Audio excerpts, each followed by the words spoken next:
Brother, keep on sowing the good seed. The fruit of the good seed will grow.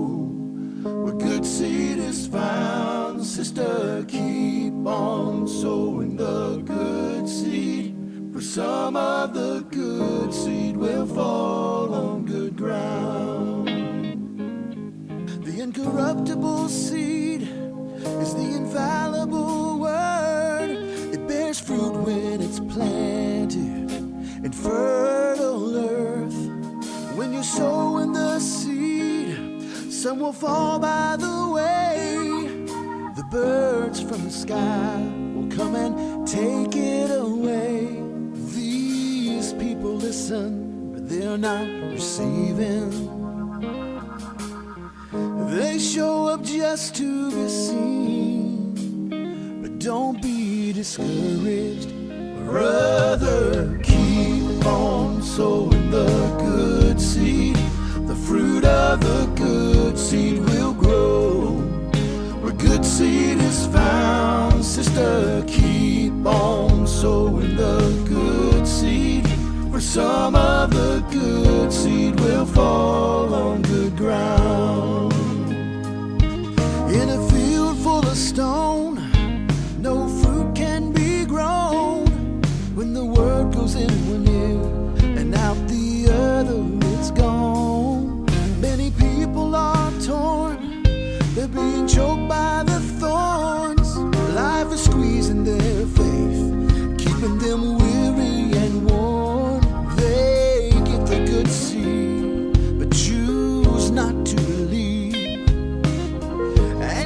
Cannot make them change, but don't be discouraged. Brother, keep on sowing the good seed. The fruit of the good seed will grow.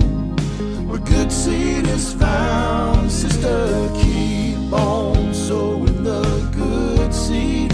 For some of the good seed will fall on good ground. Good ground is where the people are found, who will live by the word, who will lay their life down. But they're not left alone, because the thorns and the stones are still there, but they don't care. Brother, keep on sowing the good seed.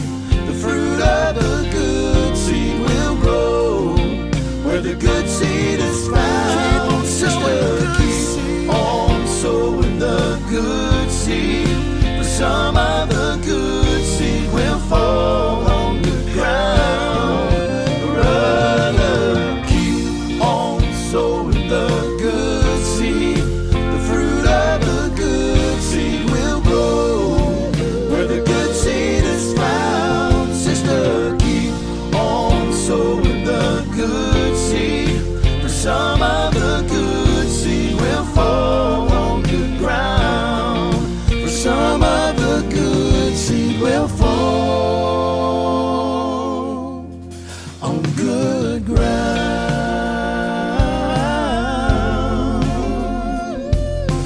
People keep on sowing the good seed.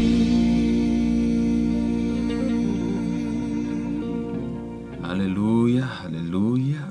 Ni ia le tua io e lulu le fatu le lei e lungo le ele le lei ia o lo fa pe lava ona fai le faiva o le lulu lava le saito o fatu mo fo e lulu ai apa ui se loto po se ele le lei o le afa pe ona fua ma pala mai se ma fua ma pala ia pe pala ia ma fua mai se me le levi ia ile tua ia pe ona mana ia fu ila i o tatu fe au tatu tala noai ile aso asalen te nei na tatu tan hoi fo ile ele le lei por ale mi ala una avea pe por ale me ma fai ona avea ele ma ele le lei ia na sa tala noai ile asa ole tatu te mo fo tonu na fion pa ia le tua fo mai ye le lulu ye fo ile se le fo e fa susu o le atua whaatupu mai paulo ia lulu whaasusu o le tele o isi taimi e mafua ona toi repeat ia nisi o tala e toi whaasusu o laua umana lulu mua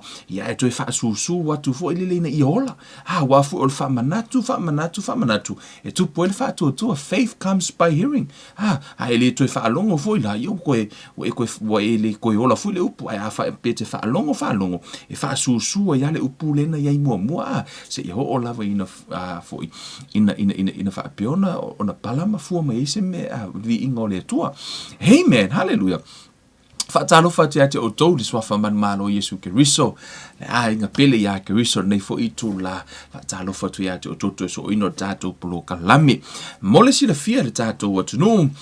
O le afiafile nei, e eise vaenga pito i sili ona tāua o le awha apeona o tala noa atu le afiafi nei ma whaeloa atu si tātou watunu o tātou lava ia po o nisi fo o lungo le lau pepa nei po paanga a le KLM o leo le a o wha o ngā ina e a fo i o tautangata mua lava ia o le awha apeo ona o mana o mia lau tau fiso soani le afiafile nei I se survey o lo whapeona whaatino ina ia e se tasi au nanga o lo whapeona mātou ngā ruru e ai ia le mātou company o lo whapeona mātou tau whaitu whaatasi ia le tūlanga mo le puipuinga o ainga mai le tūlanga o website ia ma tūlanga o le aiai o le autala noa i pe amahe ar tātou plokalame ai e tau te li whaalongo mua ai e le o se company no a tō vai mua wa uma na taatia le mo le silafia su tātou watunu ia o lo o iai le tūlanga o le teimile nei i le tele o suinga wa ile o langa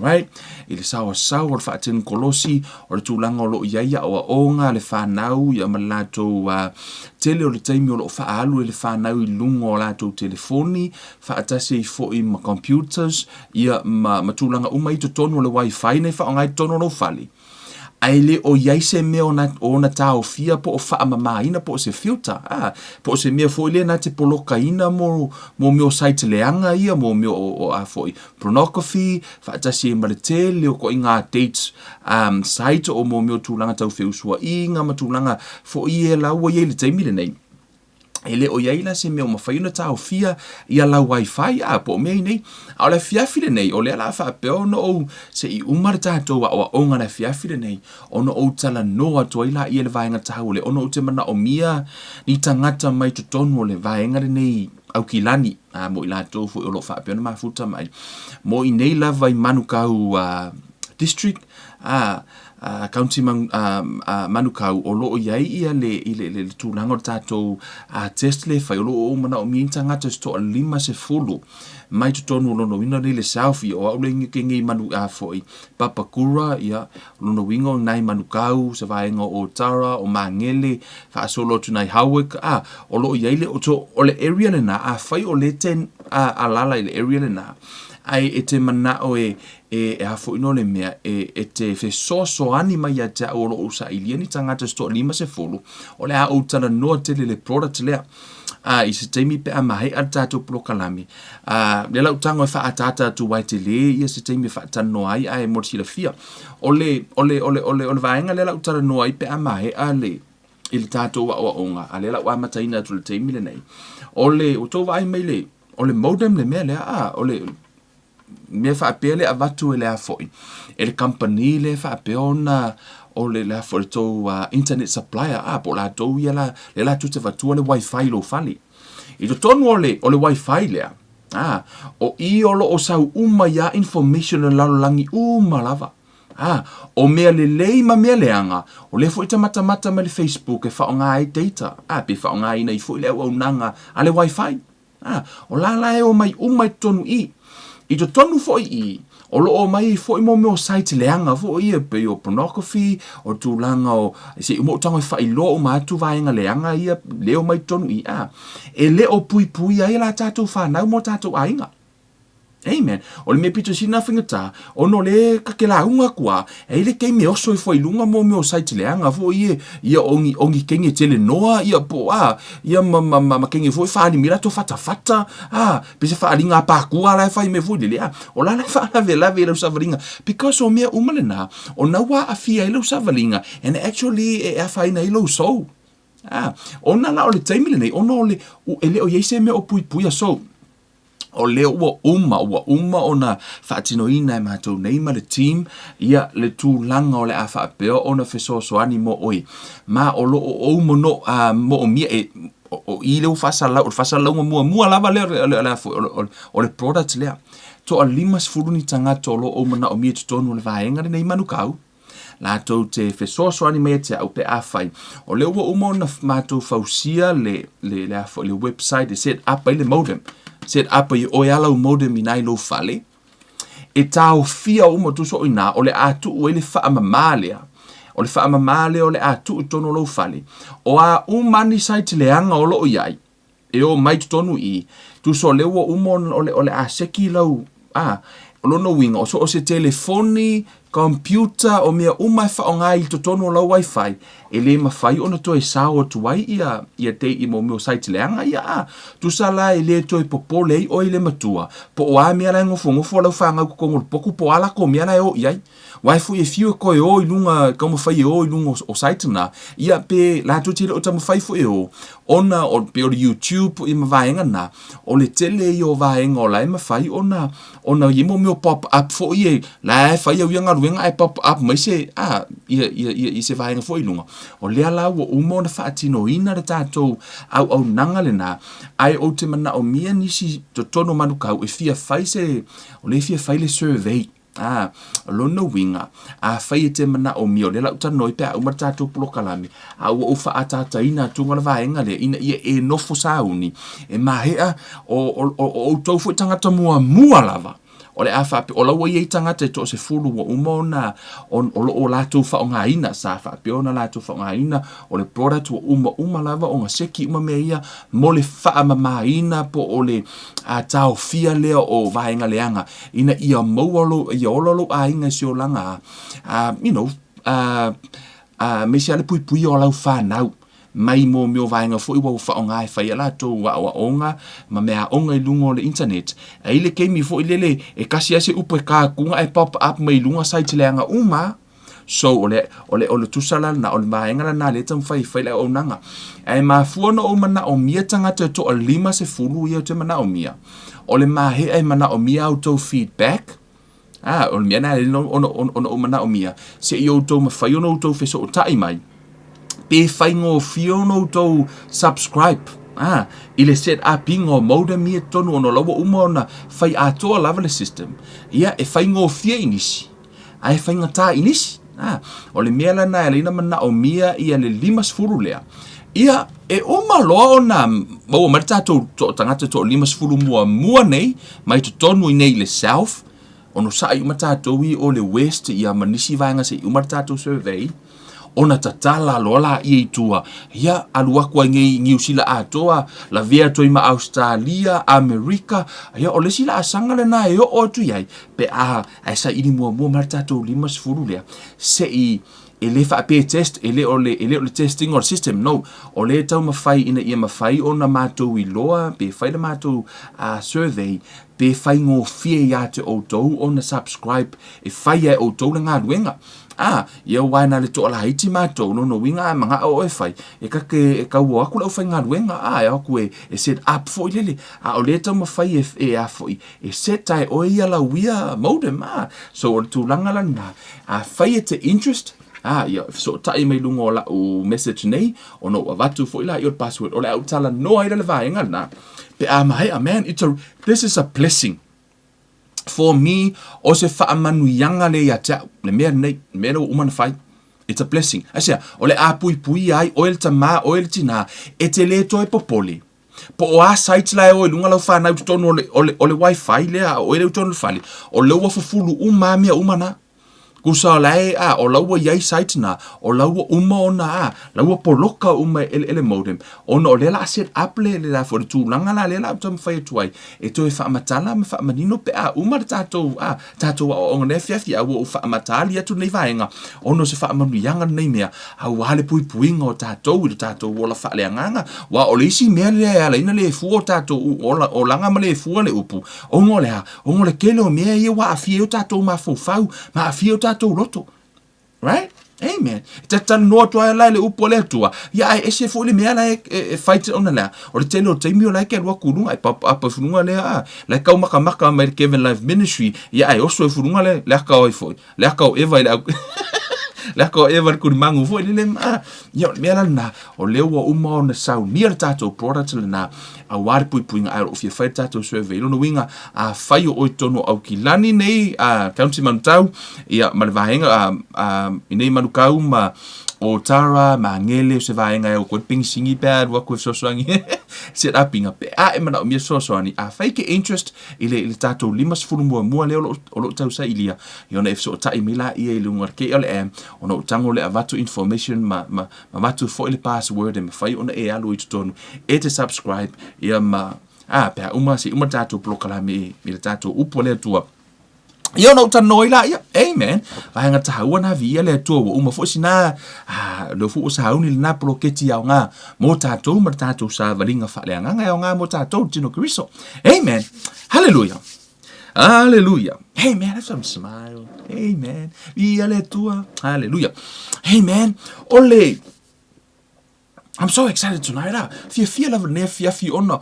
o fia tana noa ile o lo so o mai pe o lo tala no pe le tahu o tato upo le fiafi nei o fa au tala ina le nei fiafi watch your mouth ya pe vai lo mutu le la tato no ne fiafi tato talo mo hallelujah vi ia o tama Father we thank you Lord Father for tonight thank you Lord Father for your love your mercy and your grace and the opportunity Lord Father vi ia la o fio ia va no e au mai mato te fa soa tala noa ma io mato i loa ma fa la talata i la o fio ala i lo uputama tatalo i la o fio se efesoso ani mai nei fiafi a o tala noa ma fa soa i lo upu ma fa i lolo wa fio ngai fiafi tatalo i la o fio se efesoso ani mai anga le mai la o fio ma se ia e fa i loa me lilo la o fio ngata ma fetalai o eta ma tatala se loto ma fa o la fa na o mai mo mai ia fa pe no o le upu o la to loto yo la to ngona le mata utia ma ta ua tama o upu ma to tau talai o no lo e ngalue mai ai tama fa manuia la o fio tama ya te mato mo mato loto ne fiafi honor suafo o Yesu Kiriso o ole mavala au tu wai nei amen ma amen hallelujah miele tua hallelujah tato wole le fiongo pa ia le to per tato o onga fo ne fiafi o lo fa piono o tala no ai ile tato upu so ole i tono salamo amen hallelujah foi fo inya o peni ta ua lava le fa mau tato notes ia onai a le fo inya kako notes fo le ia e pe mai o kako notes e kako ko go back to our notes pa e le alo va ayo le tono tu spa ie le se kusi komi mele o te tu sia fo no na tu sia le nganga o le tu amen e tono salamo se la fatasi foi upo tolu foi mai mel tala tavita yo vai Ia e tu uina se leo i lo unei ngutu. Ia e leo ina i le whaito toa o ula ngutu. Amen. E se le tā ua o le whaisalamo o upu e sau i whafolo na ngutu. Wale ma whai e le whaisalamo o na tā o fiofio na lau ngutu. O na whai leo le whaisalamo i le atua. Le atua. Ia e tu uina sea, ma ia e tu uina se leo i lo nei ngutu, ia e leo i le whaito toa o ula ngutu. Amen. Ona fo i o lo ngutu, e pei o le output lea ia po o le vaenga le ma whai o nā, au mai i fafo ia mo meo o meo lo i tutonu o lo tangata. Le whamatala le tuspa ia ua au mai e le tangata le lei, mea le lei na teu i lona loto. Fetalainga Yesu for mai. The abundance of the heart, the mouth speak. For mai wa au mai ole me tumu ile loto. E tau tala ile ngutu. A tumu lau loto I mea leanga. E sau fo I fafo mea leanga. A tumu lau loto I mea lelei. E sau fo I fafo mea lelei. For mai lo tala ta vita yo vai. Ia e tu uina se leo I lo ngutu. Pui fai to o lo ngutu. Amen. E se taua. E se taua I le fai salamo. O upu e sau I fafolo na ngutu. Ole o whaauru talaina, le nei afi, watch your mouth. Va ai, upu e te tau talai. Ona, o le la e va ai fo le afi le nei. E ese le tāua o upu. E ao ia te oe, ona e mawhauwhau. Think before you speak. Mawhauwhau mua I consequence o au tala I e whai. Ai e te le I tau tala. Right? I to tonu al whata oto. Whata oto e tolu. Foi upu e whata oto e sfulma le tolu. Whata oto e sfulma le tolu foi upu e tolu. Foi mail foi upu e tolu. O le na te leo I lona ngutu. E tausia e ia lona nganga. A o le whaamanga o na lau ngutu. E ia te ia le malaia. Right? For me le tu le la fortala le tuspa ia for my he who guards his mouth preserves his life, but he who opens wide his lips shall have destruction. Right? Ele tu sia e Kevin. They don't tuspa ia. A whai o le atua na whaia oe ma whaia lo tangata na te iloa fo ile au wala e operate ai oe. Na te iloa fo una na whaia I tātou I le whaatu so le atua. For my lesi translation and of my he that cutteth his mouth keepeth his life, but he that openeth wide his lips shall have destructions. Man, I'll amplify version. For my, he who guards his mouth keeps his life, but he who opens wide his lips comes to ruin. Amen. E ese le, fo ino le mea. E ese le matango fia e tango nei te whaitau I le te lo fiongo pa ia le atua. O loo wha peona au mai e tutono le fiongo pa ia le atua, ia le wha matala ina o le tāua. Amen. O tama whai lava e whaitau le tele o whai upu ina ia e lo le winga o whai upu le au mai e. O le mana ia I ole, o whai upu lea I lau whaitau ma loo ma le experience o loo o langa fo I le whamai. O le na te leo I lona ngutu, e tau sia e ia lona nganga, o le whaamanga o na lau ngutu, e ia te ia le afoi, le malaia, o la ia te ia le malaia. E se tasio aso e ese le tāu o le mea lea o lo pui le lau whaiva. Aise po le ase mea fo le e whaaleanga umaina lava le lau whaiva. E le si aso nana mao ma le siri inga nana wala au mai se tasio o ainga. Na wala au mai te au huli so ta e me te. Mana o mia talo le whaamarolonga. Mana o mia talo le whaamarolonga ia. O sauni lo te halu no e halu te whaila ngā luenga. Ia no olo ma ave se tasi fo uso whaleanganga. Ia po se atali I fo I whaleanganga. Ia no olo ma ave ile ma fo so swani fo ile you know, just for him to no fo o matilo fo ile le whaatilo ngā luenga I matalo fo I whaatasimba le atua. Ole mea lana tupu. Ma kono mala o kama lea ia. La no fo mele ainga le spiko o laku. Ia o whalma. Ia o natu roa o nofo le sipito. Ia saula la kama le nofo o si uso la lea. E iai le tala anga la I titi o lono o langa. E iai le mea na tupu le tua nai. Sa iai fo I le tu langa o le true story. E le o toe together ma le tama I tai sa la no nofo whaatasi. Ia e le I whaai poipo. Se o langa pana. E le o toe no, e le o koe together la.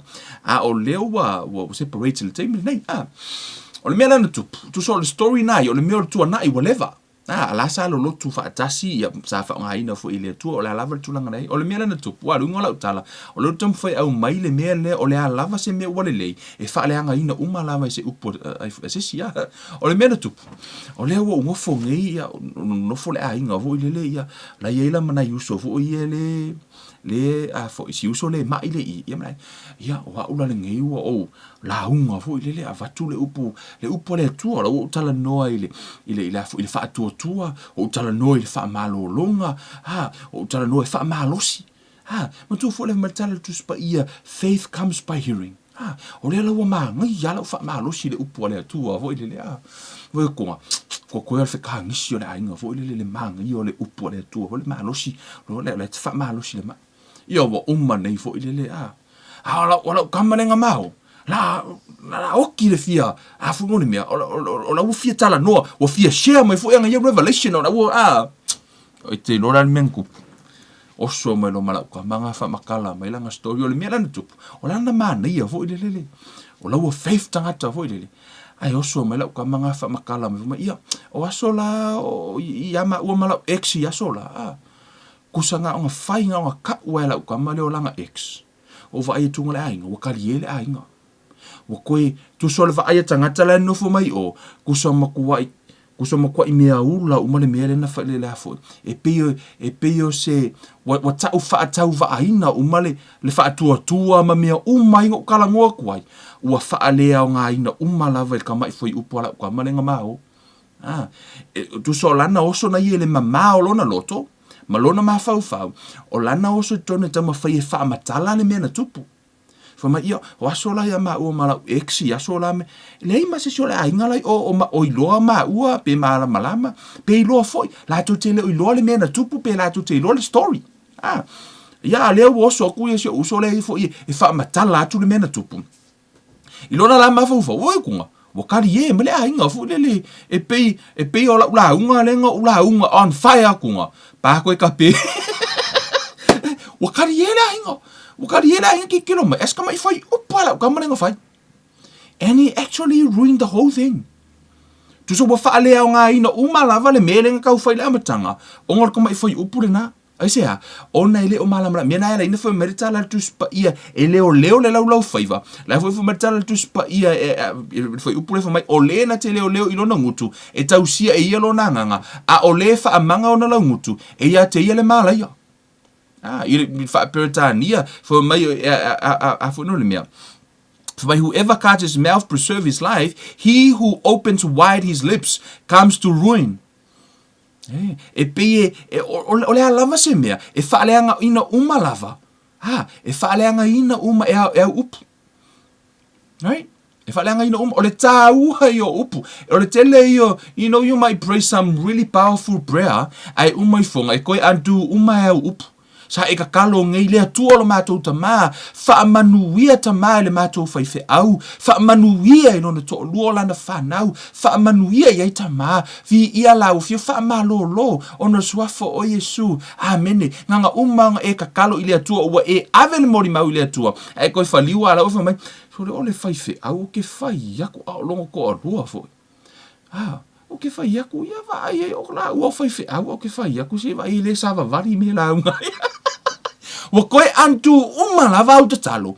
Tusa o mea ia na e te talo i le atua. Wa toi whaleanga ina umala e upu. Tato watu se James. Tusi a Jacopo.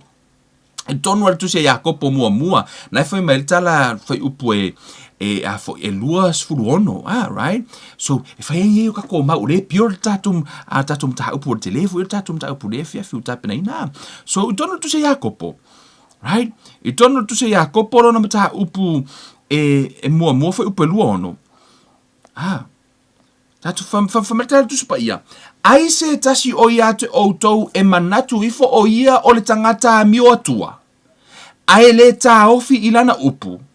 Ai whaase se ina e ia o lona lava loto. Ua le au ngala na mio atua. Amen. Ia, ka ko ia ko anga le loku.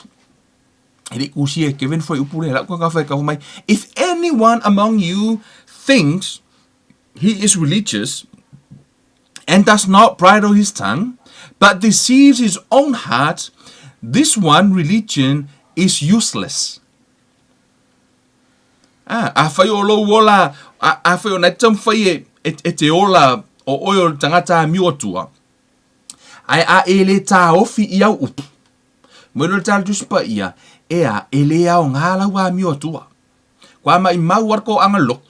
Pe whai o tangata te le tā ofi i au upu. For my lessy translation for my, if any man thinketh himself to be religious while he bridleth not his tongue, but deceives his heart, this man religion is vain. E mai mau. Pe whai te le tā ofi i lau upu. For my tala Paulo, ai matua o tangata mio atua. E te ilo tangata mio matua a mio atua ina ua matua whaaleanganga. Amen. E te iloa le tangata wa iloa ta ofi lona laulau whaiva pe pui lona laulau whaiva. E te iloa i le tangata matua. Mari tala polo le mua koe ni to sfutor fa ipsuma tasi fa mai ona pono o iti ai na o tau tala ai whaata mai titi. Mai polo a lau te lai titi. Wha aleanga, fa mea o lai titi no o tau tala whaata mai titi. E te loa ar tamai titi le tau tala soo, e tau tala e le mawhau, e le mawhau mua, whato a tau tala ai, o le mea na tau tamai titi wha le anganga. O tangata na te le oi loa, e le mawhau mua, a na te le i whaia tala la ona whaia. O le tangata ua matua wha le anganga, e mua mawhau, ilea, ma fili ana upu e tau tala ai.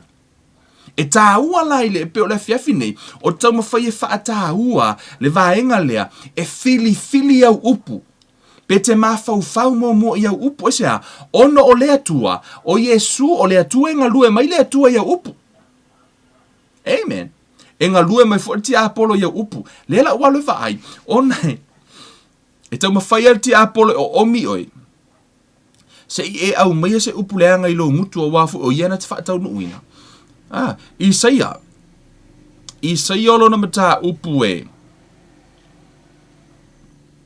5. Isaia 5. Hallelujah. Lona fai upu e valu ma sfuma tasi o te fai tau na whaapea valu ana i le sfuma tasi. Whamai. Awa o umanatu o lea tua lea. Awa o umanatu ele o utou manatu. O uwala ele o utou wala. Ua fetalai mai ai Jehova. Awa e pei ona sili ona maua lunga o le langi i le lalolangi. Ua whaape ona sili ona maua lunga o uwala i o outou wala ma o umanatu e sili i o outou manatu. Awa e pei ona tofo ifo, awa e pei ona toto ifo o le ua ma le kiona mai le langi. Ai le to e fo iatu iai, ai peitai e whaasusu ina ai le lau ele mafua mai ai, ma tutongo mai ai, e tupu mai ai saito i le ruru saito ma mea e ai i le ua ai, e whaapea fo i la upu, e alu atu ai lo ungutu, e le fo i mai fua i a te au, ai peitai e whaia le mea o te loto iai, e manuia fo i le mea o te awina atu ai. Okay. O le foi upu le no fai tau watu nei, te mana ia te oe te toi mawhau iai se teimi muni ane. O lunga atu, lai whamerta la le atu, o ona ala, his ways. O ala o le atua. Whamele tala le atua, o uala, ele o uto wala, o manatu, ele o uto manatu, o ala o le atua. Foi mai le la fiong pa le tua. Foi mai e pei ona toto ifo o le ua mai le kiona mai le langi. Ai le to e fo i atu. Ai pei ta e fasusu ina ele mafua mai ai, matutongo mai ai. E tupu mai ai saito i le luru saito ma mea e ai i le uru. O le atua, e tali tonu le atua, o hala o le atua. E tali tonu a fetalai ea. E foi mai ea, e tutupu mai mea pe a fetalai. O le awala le na. O ala le na o le atua. His ways. Amen. Ma tu faro tu spa mesa ini mo malo le atua malana ami o tonu. O le mea le na e tonu i le atua. O le mea fetalai i le atua. O na tupula ia. That's how he operates. Mo tatou i loa fa mai le amatanga sa fa peno fa tu le atua. I le atua fa me fa tu tatou i loa ina fa ia me umai le upu. Na fetalai le atua ona ia le by faith. Na tari tonu le tua, o na fetalai la i ona iai lea, na ia whaia fo ila le tangata i lona whaatusa, e tari tonu le tangata i lona loto, tau tino i lona ngutu, e tupu fo ila ia, So, e ese la le tahu o vahengai, te tonu le tusi ai fo Isaia, te tonu e feso e tasi, 5 tasi nai fo mai o tātou imitate God i be tātou se whaatita ina lea tua, e peo le whanau pele, tono Jeremia nai fo matala tusi pa ia matala lea tua ua o sauni e whaatau nuu i la upu. O lai sauni lea tua i le teimia, e tau tala i tātou, pe tātou tala noa i lana upu, o na sau lea i o lea tua e whaatau nuu lana upu. Amen. Tātou o le tusia, Efeso. Amen. Hallelujah. Efeso lona mata upu e fa foi upu e lua iwa. Whamai, awana ia luatu se upuleanga ai o tō ngutu, na ole upulelei e atia e ai I mea e ao ngā, e tupu ai lelei I e whaalongolongo I ai. Ore, aua to te ave mama ina foi upulea. Whamai tala tupa ia, aua ne ia luatu se upuleanga ai o tō ngutu. Me aone ia luatu se upuleanga ai o tō ngutu, na ole upulelei e atia e ai I mea e ao ngā, e tupu ai lelei I e whaalongolongo I ai. Amen. Ole mea leo te, peo te fiatana noa ai, ole fili I au upu. Amen. Peo no matatamu whai e vali atu le atalea. O te manao e te pui lo ngutu wa ole mana onga fui nao le atua. E pui lo ngutu, e te fili ina upu e te whaonga ina. We eise teimi ia ma tau ia wa whaiulu ngā li. We eise teimi te lua tala noa I molo to o lua. A whau se mata upu sensitive fo ilele. No, a whai o se tangata fo ilele e te mawhau. E te iloa sue upu fo ilele e te iloa ea. E lea a fia ila ngono le. Po o lai te fili I upu. Ina ia mawhai ona lua fiso o ta I molo to o lua. E te sa ilia ni upu tala whea ngai. E te mawhau mua, e te le itala noa. E te iloa na ore tangata o lai ai le ai ata taule na. Yeah. To te iloa angelu, angels don't, la to te le whiwhiri ala to upo to mantua fo ia le angelu kapirielu Gabriel Gabriel was sent to Mary. Lenga sau lenga foi mai Mary, for you have found favor with God. And then the angels, carry on for lele for my you will conceive in your womb and bear a son. Tala noa mai tu sana saule angelu au mai le upole tu wal upol tu spa ia angels carry his word. Ele filifilia la le angelu wana upu. O tu sola angelu e tau tala I upu tu uia ele tu e tau tala. Ole tangata la yele ability le na e fili ye ia na upu. Le la ka ko e vali ku le akanga ina e loa ai le maka uki o le mele ye oi. Le maka uki o le whainga whai oi le tua. Esea, ele o ye le ability na I ange. Na ole tangata o la yele ability le na e fili na ye ia na upu. O tau iloe e fo le angelu nga kau mawhai fili anga ia kau kala anga upu ko mangkua le angelu nga e ngoi alus fellow. He decided to speak his own words. I will exalt my throne above the stars of God. I will be on the mountain of the assembly in the far north. I will do the, I will. Fili te apolo ya. I will. I will bring you down to hell. Tu sala, angelu, ele fili angelu ala to upu. O tato ilo, ele angelu nga kango fili anga ia nga upu. Tu se felo lai men tupu ai. O ana upu na pa uai. Afa mai I will exalt my throne. I will. Te va ele. Ole ability la na tu ele tangata. Man, tato o talambo. Amen, la utano va tu le atale I lo aile. Le melo tam fo tala no tu wine. O ile makwa yo fo yale angelu. This is the angels talking. Na fa mau ta vita po ole tala le o lo tala no ai o makwa yo fo angelu. Ho ia angelu langi. O la yo fo angelu po o ai le tangata fa mele tala angelu yo vai o le na fa mau ta vita. But I want you to see that tale vai tu for mai. Yo vai lo mato wa li e sili lava lo suafa I langi umalava o lava wo e fa sili lo vi inga le langi wo e fa tu mawina le vi inga I nguto tama mea matama fe sui ona e fa sawa ya te oe ina ia fa nofo sawina le uaita ma le uatawi masui over ayatu I lo langi o le ngaluenga au tamatama I lima o le masina a toa mafetu na e whaia. Fo mei la ilo tala tuspa ia, ila tala mai, sea ea le tangata, e te manatu mai ai a te ia, ma le ata li o le tangata, e te asi mai ai a te ia. This is I to tonu whapea for me, what is man that you are mindful of him, and the son of man that you visit him? This is an angel's talking here. O le upu lea, o le upu na tu sia, pena quote mai le angelu.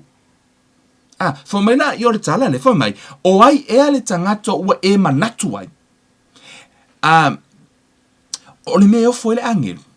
A fai kau lalo for mai. Who is man you are mindful of him for mai? A wa e fa a mau lalo ane te isi o ia I angelu wa e fa a paleina foi o ia I le mamalu ma le matongo fie wa e fo ina ia te ia le pule ngā luenga au a au wa e tu ina me o mai lalo na vai e le I fai e le atua se angelu fa apea ai tango le atua fai le tangata fa apea ma le angelu o le ngai me o kangaka wa e fai ai fa apea. Who is man? You are mindful of him. Why le tangata wa e manatu ai? I tu tonu tonga mai le afo. Ile afo. Ile amplified version. Have I for I. Ile afo. O I le te whai atu ai ono le upu a ngelu le I o la e wha le liu mai le upu Elohim. O lono winga, o la e tala noi le whaatusa o le atua. For me le tala tusa pa ia, what is man that you are mindful of him, and the son of earthborn man that you care for him? Yet you have made him but a little lower than God. E ala na whailoina for me na whai e lalo I for le whaatusa o le atua, because o le upu la e whaaliu mai ai, o le Elohim. Le whaaliu le amatanga le upu atua la amata le tuspa ia for mai I le amatanga na whai e le atua le atua. O le upu atua le na, o la e whaaliu ma le upu Elohim. I le whaaliu ina e nisi na lato whaaliu na tuspa ia, wa lato tangofi tu wai ale le upu angelu. Ai o I to tono o le afo, o le original scripture la, au mai e le tasi of o afo. La for mai, make man lower than God. Asea, na o le tangata lava, na whaia I le whaatusa o le atua, na whaia I lalo ifo o le whaatusa o le atua. Amen. Tusa na o le atua, ma whai le tangata lower than him. For me le talalangin, o ai le tangata o e manatu ai.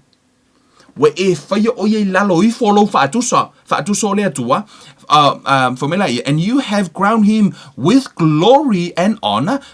You made him to have dominion over the works of your hands. Ele e se dominion ave se angelu. Praise God.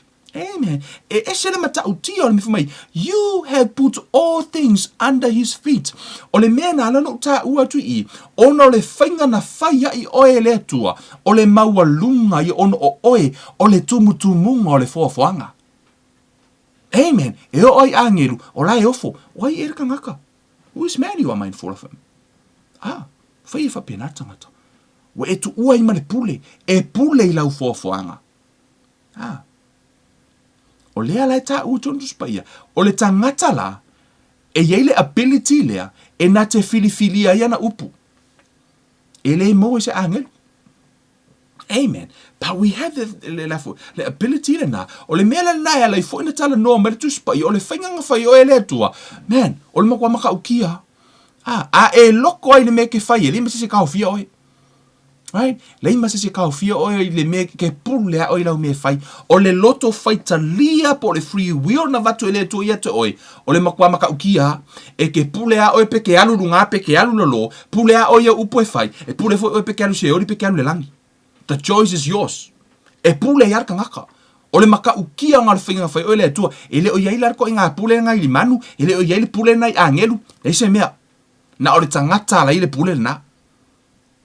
Tu tono lo langi matala tu spaia na whaia le atua le langi ma le langi o lai pule I le atua. Fo mai, waia tu ina atu le lalo langi I le whanau wa tangata o le whaingana na whaia I e le atua le tangata o le makua maua lunga ese o le tumutumunga o ana fuafuanga. O le meala le nai ala ina toi au mai le atua le upu e tau mai le tangata. Man, Kevin, o le makua I ke lea o le mea ngai ke ngofo ma oe o upo ke kaukala ai e maka ukia e kaukala I le ola a kaukala le oki ma le oki. Aisea, o mea umango ku ua umai ate oe. Everything wa umana tu ue le atua le tangata. Fumai le tala tu spa ia wotu ina atu le ola ma le oti. Filifili le ola. Filifili nei le ola. Asea, se le tāua, asea, o le tele o taimi, o le tātou te whaatali uma I le atua. Ai lei, o lai fu e whaatali le atua mai ate oe, ono o oe na matu ea. O oe, e pule, oe pule ale upo te whaia, ai tau tala le upo le atua, sau le atua e whaatau nu. Ai tau tala I upo leanga, sau le ti Apollo whaatau nu. Mea la le nai, o le taimi nei, whatever ai, o la lawe kau whariki Apollo, o omi oe, se I ea, au mai le upo leanga I lo ngutu, fu mele tala tā vita, au mai se leo le atua, pui lo whaiva. Asea, ia auangi o ongo tau tala mai le upo leanga. Tatu o tonu salamo. Salamo le e tolu iwa. Amen. Salamo e tolu iwa. Salamo e tolu iwa foi upu mua. Nai foi mai eile. Ne tala le fai salamo. Hallelujah. Fumel tala fai salamo. Mina ou whaapea. O te whaetete I o uala, ina ne I o wanga sala I lo ulau whaiva. O te whaetete I lo ungutu, o te tāo fiofi, a o yo uluma tangata mi o leanga. Right? O le tala noa tā vita I, o le tau mawhai tā vita e tāo fiofi lo nā, ia upo e tau tala ai sea, o le tāo fiofi ona lau whaiva, ona o la lava o omi mai erea, e tangata leanga ka vika, se I kaukala. Aisea, o lai tau mawhai tā vita tā, o le mele mana o le ti Apollo, e manga o le ki Apollo o omi a oe, se I e whaia se tala. Tō te iloa e yesi koe inga o Mose, o ko uloa le mena tupu ya Mose, le mafu anga ngale, inga le o Mose ile fofo, ile afoi, ile afoi, ile promised land. Ile yo o Mose o I fefoi, yo I kanana, o Mose na au maya, a ele yo o le ano na mafu anga, tatu o salamo. Salamo e se lau ono. Right? Hey man, mana ia fa maula lo na scriptures ia waite. E te iloa ile tāua. O lo kau mawhai ale ki Apollo o omi oe. Ia e whaia se tala ina ia au aine I e tau nuu le mea na mana o le tua tau nuu wai. I tono salamo e se lau ono, foi upu e tolu lua.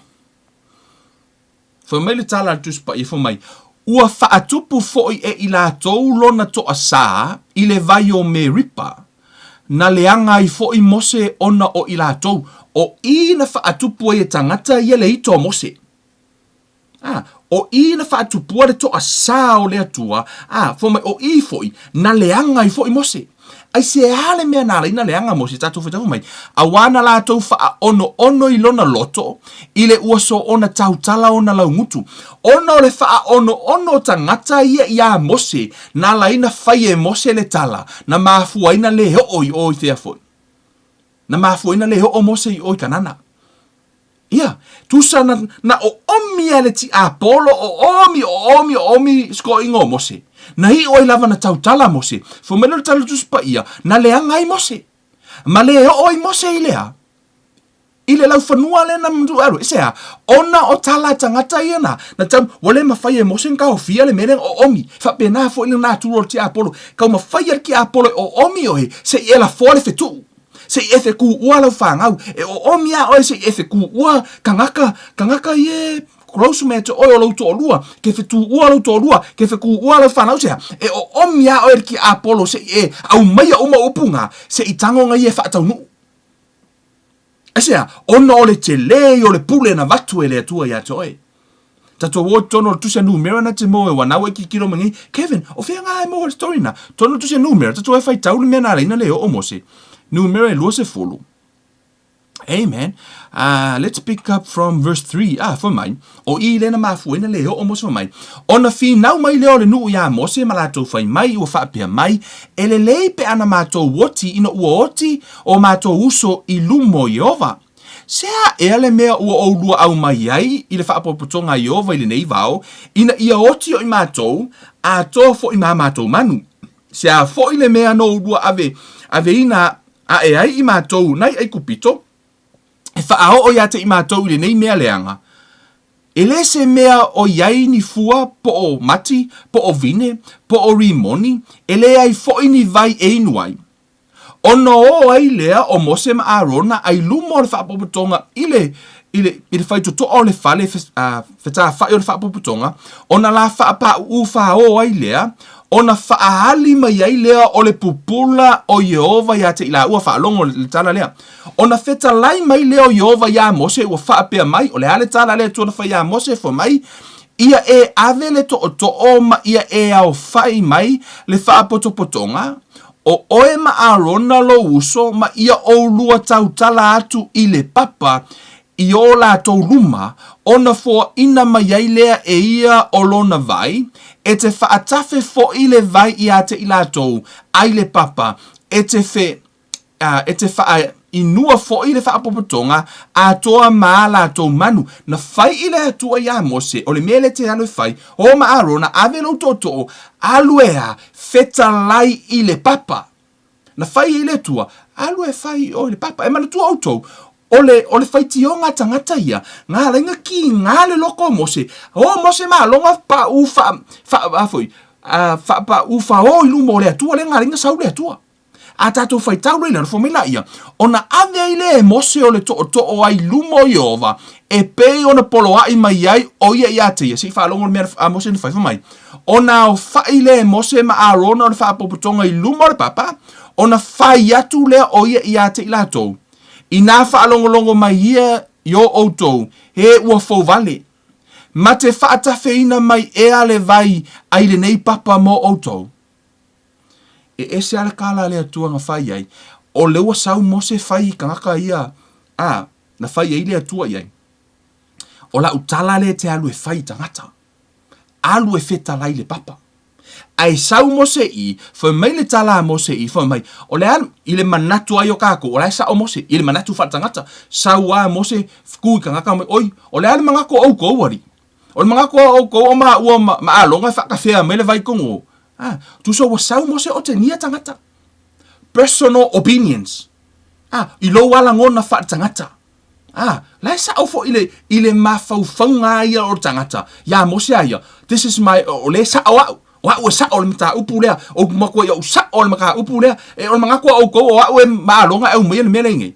Nā kou whaikio, I'm just exaggerating, pa o le tone na o le leo Mose.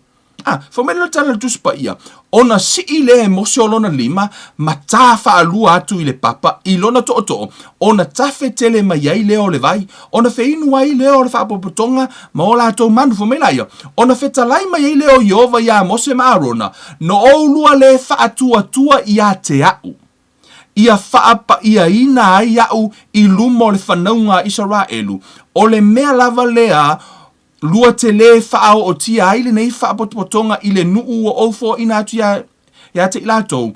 O le vaile nei o Meripa, a wana whi nau le whanaunga Israelu ia Jehova, na whaapa ina foi o ia i o latou luma. Se wa aile mere na tupu, na mana o le atua ia i loa e tangata Israelu, ma whaapa ia ina o ia i lumo tangata Israelu. Ai ono o le ita o Mose, sau Mose oke ngia kangaka. O le mangakua au kou. I le mawhau ala o iska ngaka. There's nothing wrong there. Te lei o le mea nai se ina le vaia le atua. Ala ta ue e le whaisalamo. O le mea le nā, o le tala po le o te nia ina e Mose, o tangata ia, na mafua ina to a sā le atua. Le ala ta ue le whaisalamo i tua i le salamo e fia. Se lau o ono, whai upule na e tolu lua fo mai, ua whaatupu fo ia i la tolu na to a sā i le vai o Meripa, le tano ia Mose, na leanga i fo i Mose ono i la tolu, ai se a wana la tolu wha ono i lona loto, i le uaso ona tautala ona lau ngutu.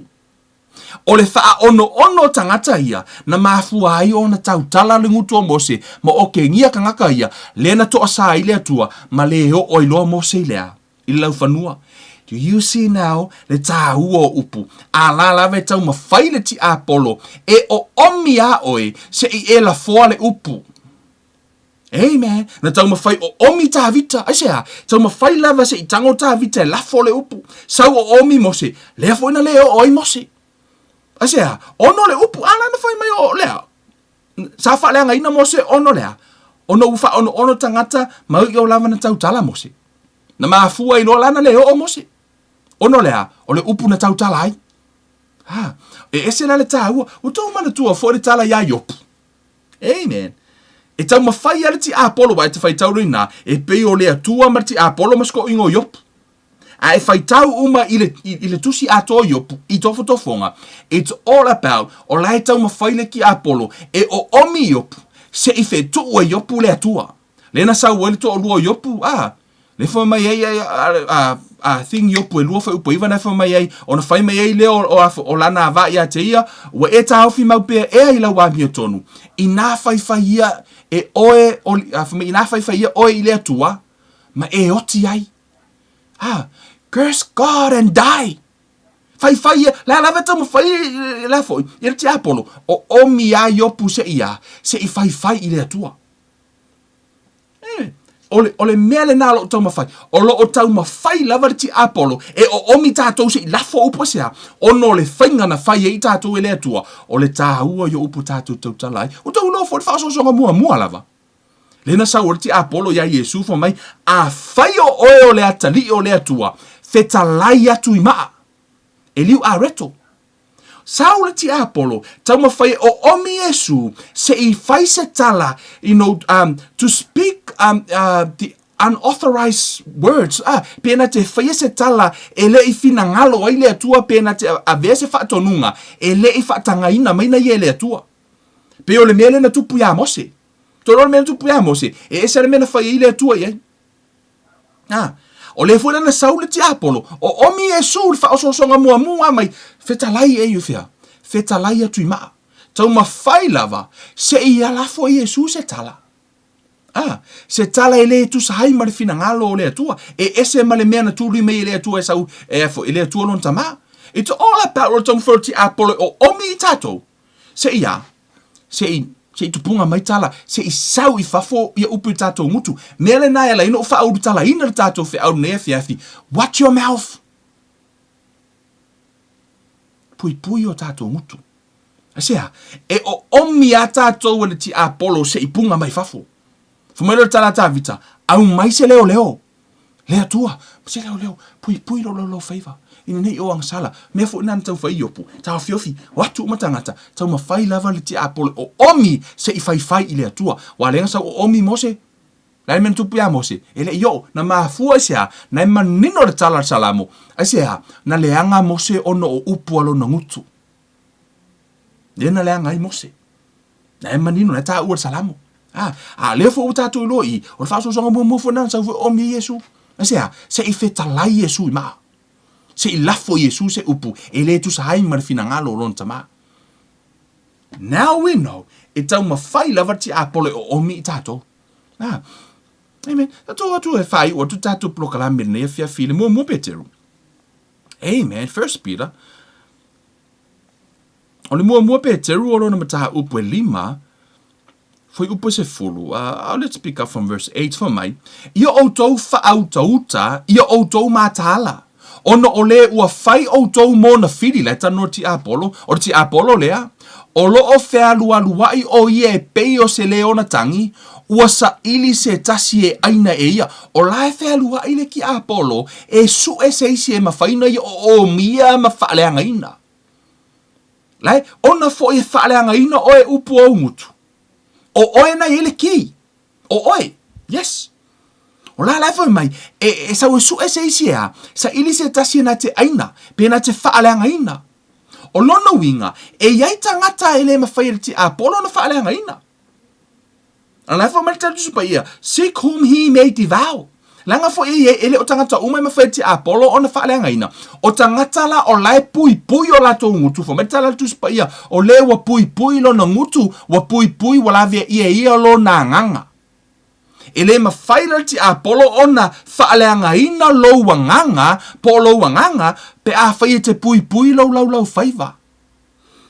Amen. Fa meritala tuspa ia e pui lo favor. We e pui na lo wanganga. Fa meritala tuspa ia o la felu wa ile ki Apollo su ese singa ke sa ia mai fia. Sa ia lo wanganga. Fa fe fea la na hor ti Apollo tono lo wanganga. E ala mai ia upu.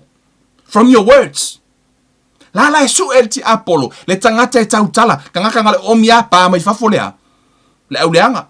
O mia sau fa fole leanga asia na sau fa fo ki Apollo fa kaungu sau le oki fa kaungu asea ona fo yo la tau talai O le mea lana, e o mia ka kore ki Apollo. O mia le mai ngā se e kaukala me, oi, le ngai mai, o le mai, le ngai makua inga ngā whiokia, le makua inga, ma e tari tonu e alana mea. Nā tamu whaiti Apollo squeeze asia, o na whaatau nu o lola ia. E na ia. A o la fo ia whaatali le atua. La whaatali le atua pe o whai atu o le whainga na whai oe le atua na tonu salamu. Na fo mai, na whai oe, o le ke le i o lea. Fo mai na tu ina atu ia te i le tangata le pule.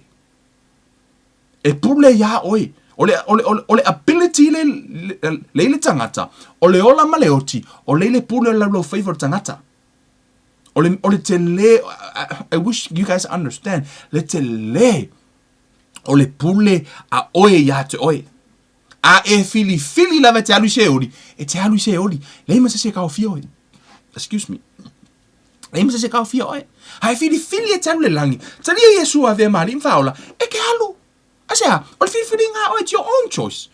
Na o oe, e le fili nga. Te ilo o na o oe fo e lefa matala tu supa ia, o lai tu Yesu ma tui. Oe kala. E kala e oe. A ole atua na whaia le langi ma larangi. A e kui fafo loko Kevin. Ma kui, Kevin.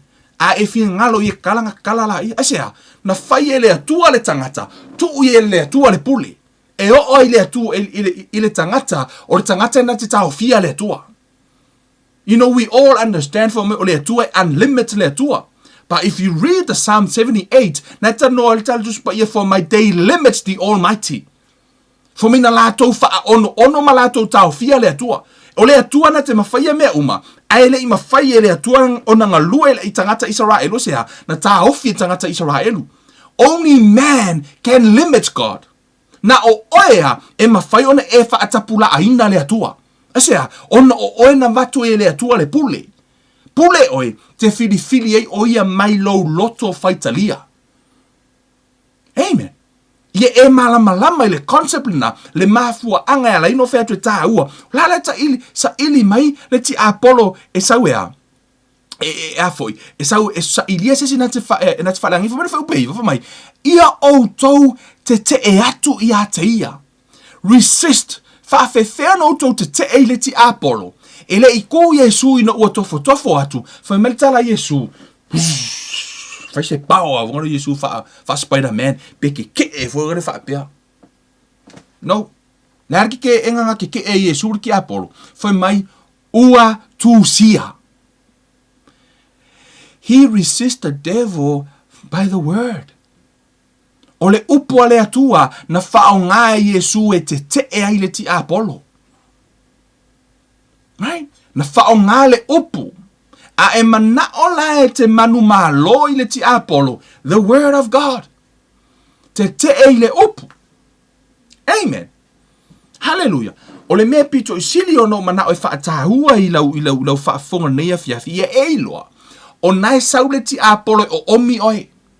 Ina ia e lafo fetuu ma lafo upu. Ina ia auane i o oi le taunu unga. Ma o oi le manuia. Ma le mea na mana oi le atua. So se taimi e o omi ai oe le ti Apollo. Ia e mana tua le fiafiri nei. Watch your mouth.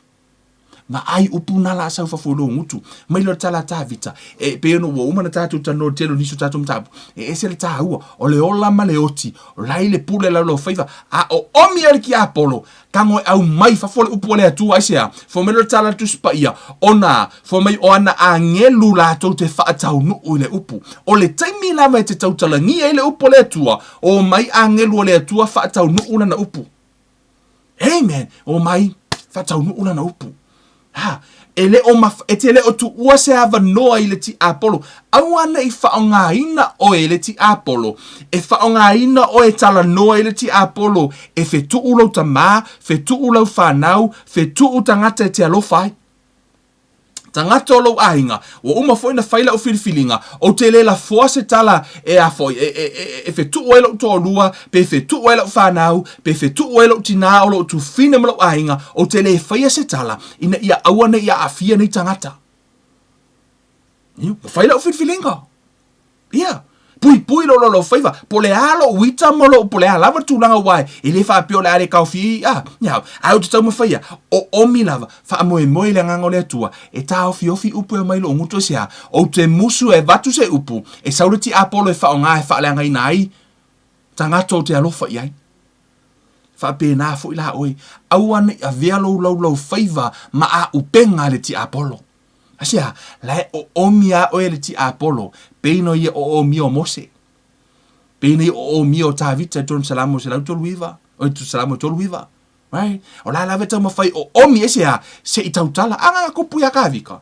O omi fa mai la ia. O wha alongo kwa kawika. O vevela mai longo loko. Ko saule afilo na mawhaufa. O mele kala kawika. Ono o tautala ile. O le mawhai fo e kawika kawhai ese. La fo omi mea kangaka le anga oe. Wangi fai kionga kangaka o fai kio ya oe. Fai kio ku ia fo ilau whangau. Fai kio ku ilau ainga. So se mele le ke faia. Mangolunga i folo kuranga i leanga ruenga. Mau alau ka avale fau fai kio kangaka ya ke oe. Mau alau fale fau fai kio kangaka ya oe. E luaku malau ke fau la fo e fai au kala kangaka. La la veka fai kia Apollo. E o omi oe. Se i eto e tautala. O le mafua anga ya Mose. O Mose. Wa sau Mose i lalo le la asanga na yei tangata. Wa sau Mose i lalo, ua tala noa i le to i ngā tala noa lai whaitio i tangata. Ua whaitio me tangata, sau fo i Mose whaikio back. O sau fo i Mose ia koe whaikio i kangaka. O le mangakua o kou, o maa ue whakawhea mele vai. O la fu sau koe kari, ua tutusa i ala Mose ma tangata. O le mea na whaanono i le atua, esea. Ono tātou, e le to ngā mea na a whaikio me kangaka. Because e le tātou mawhau, we have to defend ourselves. O le mea fura nai whai kio maloka ngaka. Y'all kasi status. Ka inga o lau status whai kula ukala anga o oe se reporter. Ai se kero ngiau kupe de maa ngai o ngiau story e kusi. Whewhese maa ngai o ngiau story. Ile maa ngai o mawhauwhaunga. Pe a whai ke kango e kasi story. Alonga whawhika hauri. So le, o complain na like. O ese le maa ngai o mawhauwhaunga o nisi. A le whaunga se ia. Aua lai tito e alu i lalo la sanga. E maafua na whaitio tangata ia te oe. O ngola ele, o le mea leke iai. Aua lai tito e alu i lalo. Ai e tu mau pele standard a leo tu. Ole ha, ta ofi pea oe. Raise the standard.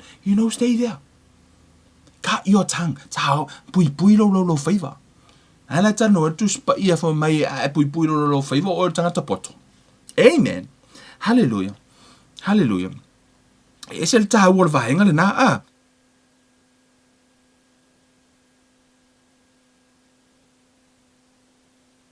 E se le taha ua le vahenga. E se le taha ua le vahenga na le tātou savalinga. So, ia e mana tua le. E tātou pui lau whaiva. Pui le lau whaiva i vahenga umalava o tātou savalinga. Let me look up one scripture. Just bear with me. I want to look up a scripture. So tanga va ai tu le scripture le o te fia. Le upu no ile o ia o note ia le tato scripture le o lo tau. Sa se te mi o tu tunga I think in the right time ono tu la yo foi upu na tala no ai fo mai o oile e ke pui lo favor. Fo mai o tangata poto. E fa ingoa le kuspa ia oe o tangata poto yo pa uia te ule mau. La tala no ele tu spa ia e pui lo favor. Na fo mai o ka poko. So ia whamanu ia le tua ia te oe o mi ori ki Apollo haue ke pui lo favor. Excuse me, vai upu tātou te tautalain. Awane ia awhia hai ia tangata o lo whapea, our loved ones. So, tātou talo i le tua, le fiafi e whamanu ia le tua ia te oe lo loto, ma le upu wa luluina ia e pui lo favor. E toe a vea le nei upu nei fiafi. O na ono stoe whamanatu, ma toe whaasu wai le fatu o umalavan tātou toina. Ona o le mataha upu le nei o lau favor, o le mataha upu te le. It's a really, tutusa le taha ua le mataha upu le fatu o tua. Same. Tutusa sia, e taha ua umono le o mea betu siri na taha ua, because e le mawhaiona e separating le faith from your confession. E le mawhaiona e ave e sea le fatu o tua, ma le upolo o le tautala e o whaatasia me e lua. Amen. So le tuol mātou ta mavi ia la o fio nea fia whaafetai i lau upu ea o hai ma whaatonu mai te i mātou ma e whailoa mai te i mātou lau fina ngalo i o mātou i loa tama le vahenga o lo e whaapiona e fia tala noa mai e ia te i mātou tama se i e toi tatalo i la o fio i la whaisalamo wina mai au mai se leo yo mātou ngutu tama, i whai to o mātou ngutu. Mātou te mana o mia lau fe soani tama. Ia awana i whaonga ina o mātou ngutu o le a upenga le ti apolo, ia a vea o le a upenga lo wanganga. E whaapeona mātou tau tala ina tua ile upu e whaatau ma ai ona i tū tama. E whaapeona whaamanuia, ma whaonga ina ai tama, ma ia whaatau nu ina ilo fina ngalo. A wā ua e matala, e whaatau nu ilau. Upu whaamanuia ilau whanau o mafuta mai, whaamanuia ia te ilatou malava nea fiafi o loo whaapeona whaalongolongo tama. Ia whaapeona whaalongolongo e whaalongolongo le poto, e whaalongo mawhai. Ia whaafo i le vi inga ilau o fio. O taro le malo le ngā tsua fo o Yesu ke riso, lo mātou, li ima lo mātou whaola, mātou wole mavala awa tuai nei. Amene, amene. Hallelujah.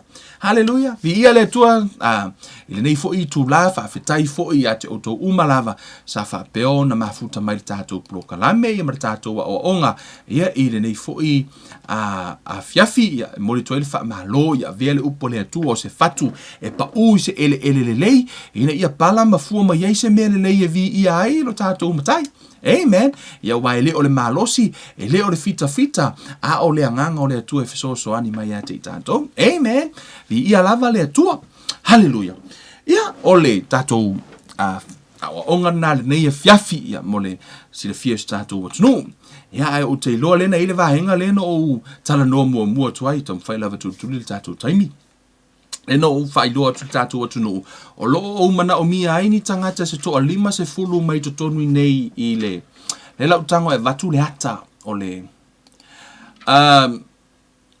i to tonu o le ia o le lau tango e watu se ata whata i tai o le melo tano tuai pe no a mata tu ana lela wa umo na mātou tu whata sia ia se filter ia po o se website fo ia set up ai le modem le lo mota malo fale o lo o ai si o famtala ina mua lava era ngana ini so la to ele malama fo le technical side o mo me mata ufa pe i to tono lo fale a to lava ona ele me fa pena vatu le to provider le internet provider fo le no watu lama vatu le me device fa pe o le modem le o ila o mo meo o sau umai ai tonu i mo meo data ia po o le meo internet whaonga ia mo meo data fo ino le internet e sau umai i to tonu lai i o i le konge ki umai ia telefoni kuso i alua tuai le whatata inga le lau kwa vaks whaka inga wha pia lau o mo meo data i e sau mai i le internet sau mai i o i loa e pasia uma tuale wifi to tonu o le telefoni le toe ina, telefoni le lo matua, ia o ai lava nai whaonga ina le wifi. E whaonga umala le wifi nai to te iloa, nai whaonga e tamiti le wifi la to telefoni, o la to wa lava mea onga o mea umalava, o le YouTube, Facebook, e whaonga le wifi for free.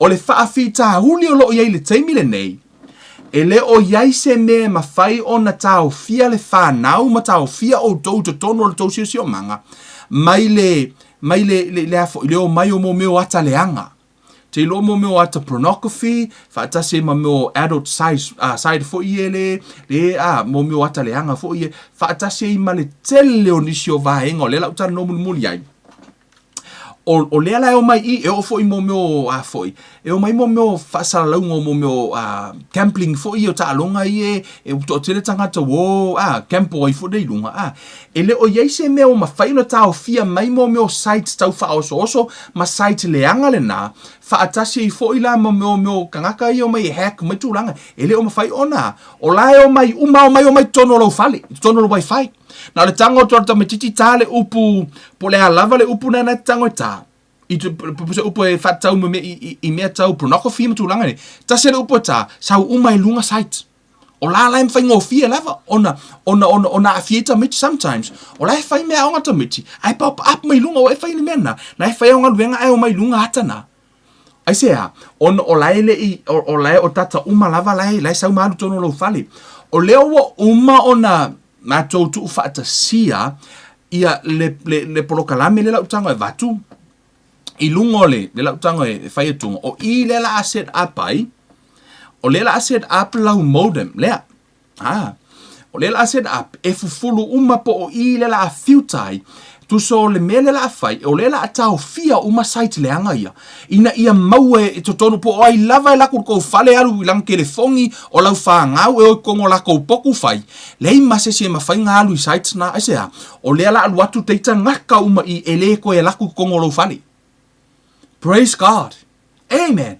O le wa uma na fai lo wa uma na set up uma tato system. Amen. Sa mato ngā lue ma team. E tau ma fai e tau fia le mea lea. I say, this is more of like good guys versus the bad guys. Tu so pe o tangata, ono le nofo, pe o tala foi lele. E manu ma lo tangata leanga. Pe ale o tangata lele e fai ni mea.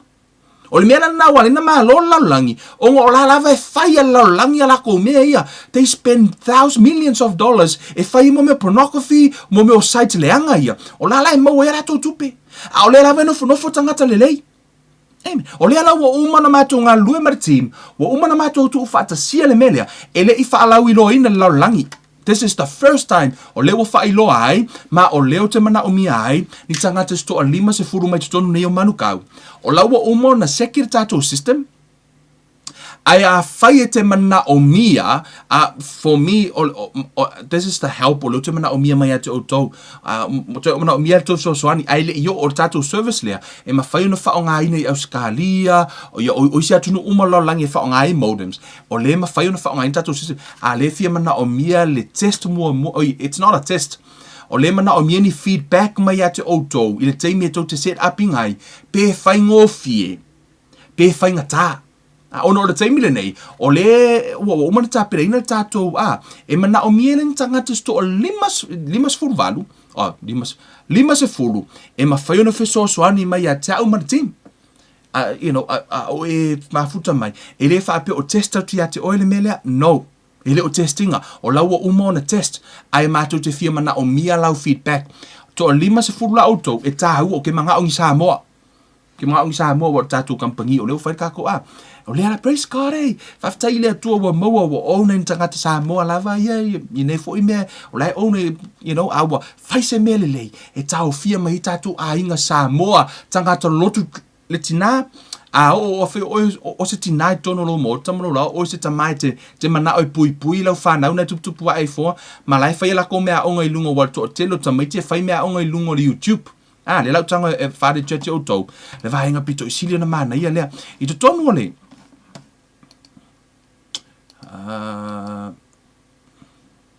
so I le vaenga le lau tango e whaali atu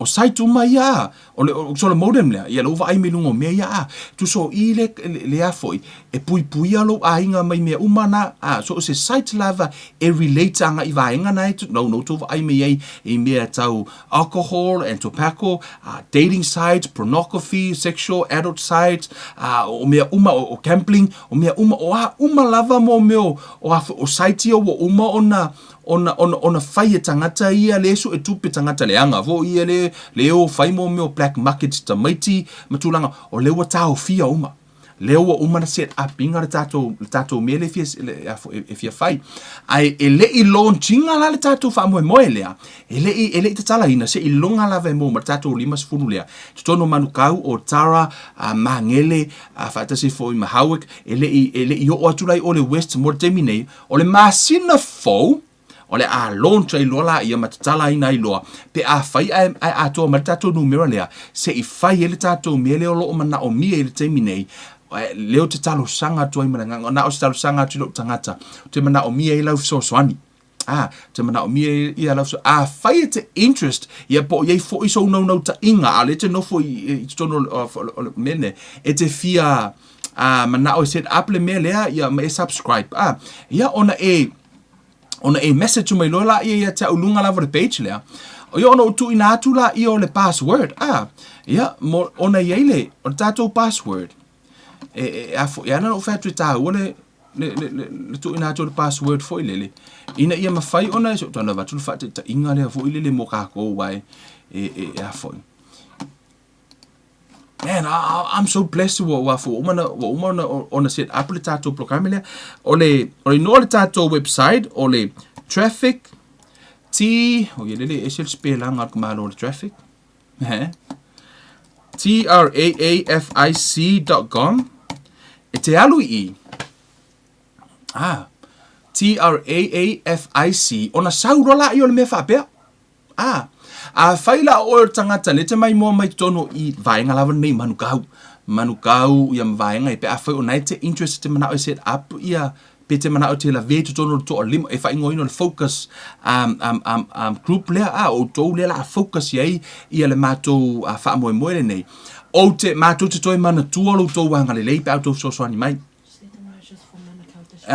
na o le Manukau district only le vaenga mo le taimi nei ai o te loa next month tau mawhai lava e launch le melea te mana o ai pui tato a hinga Samoa ina ia mawhai no nofo o ta mamatina ke le koe popole po a mea lai whai e lau whanau tono le potu. Amen. Well, uma set up, we tested it's good, but we need your feedback. Na o lunga le KLM, lewa whaala loa ile mea lea, you know, because I'm part of the company lewa, loa lena matou ngā lua whaatasi le mea lea. So, whai e te mana o ile tūranga lea, e mawhai ona e message mai lunga le KLM, I to tonu I, no uvatua la I o le password I a te oe, e te alu ai lunga, ma e subscribe. E o loo iai le fee e te uwha pēr nisi. Ele ka ua mea kamala o Kevin se fee. Mo le si le fee statu o tunu. Ai alu to tonu I. A fo ino le mea. O loo iai le fee e se fulu ono tā la I le masina. $16 a month. O le tau le nā o lau McDonald. A o le pui ai lo a hinga a toa lava.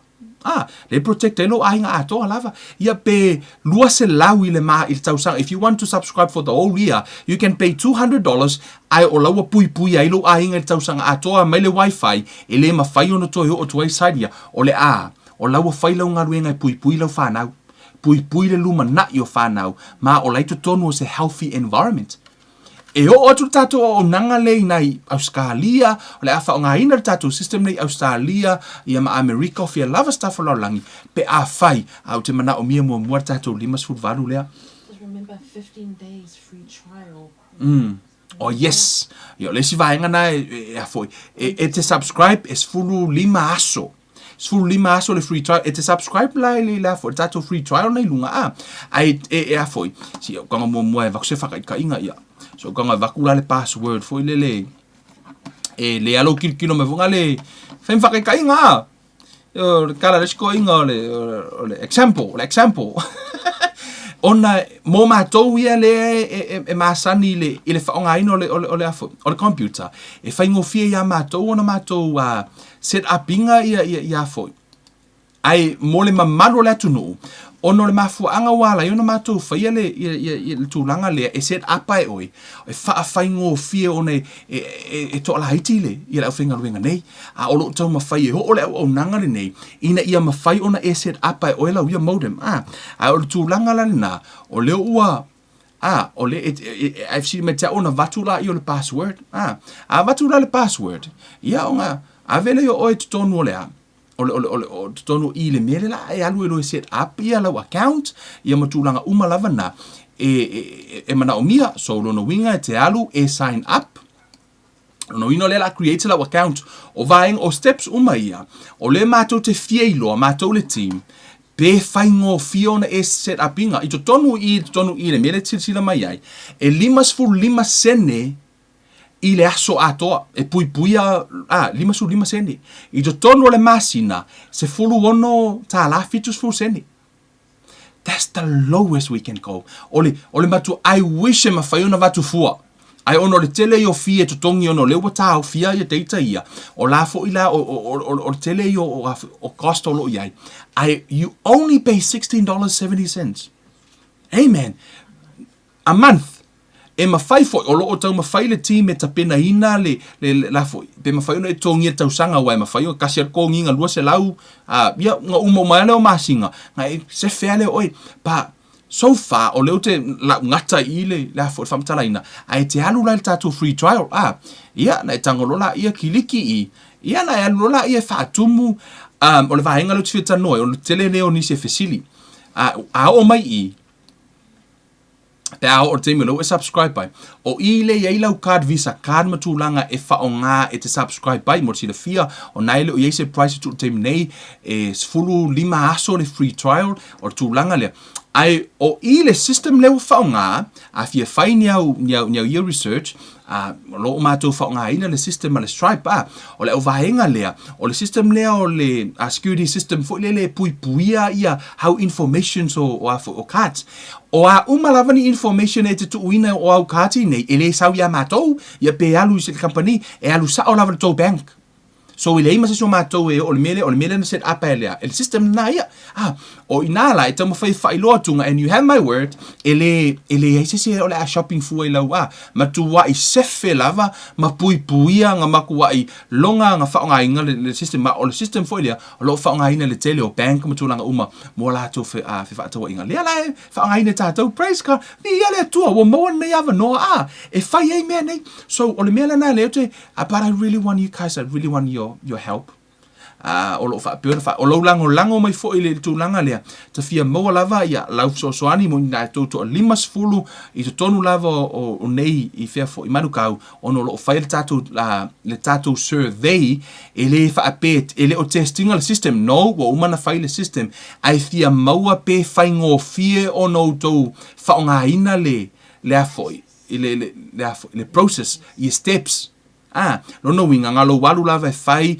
umone subscribe o ye information o vatu ia umalo o to ye limas fulu lela fai au mai auto feedback ia te au pe fai ngofie pe fai ngata asia e fai ngofie ia matou ye technical matou ye ai fai ngata la ni tanga to mafu angale na o mele nei ai umalo ia ona tala lo la io lava noa e set up ai so se me o fia lava le mea ke mafuka mai Wellington e se si mea Australia America me o le afa ngata to system le ai te subscribe ai a wale puinga amen pui o tatu ainga amen ke ro me ko fia ai so le anga po o la ngo kom fai download mai la o la video na kau so le e kau download wa kunga ai oso mai lunga le simbe ka inga ngai fa ali mai o nga faka ya ke o vunga le ma fa la ve fo le lunga le kemine but that's o to no ala le mena me ala na te puni le mele ya me ala na ta wa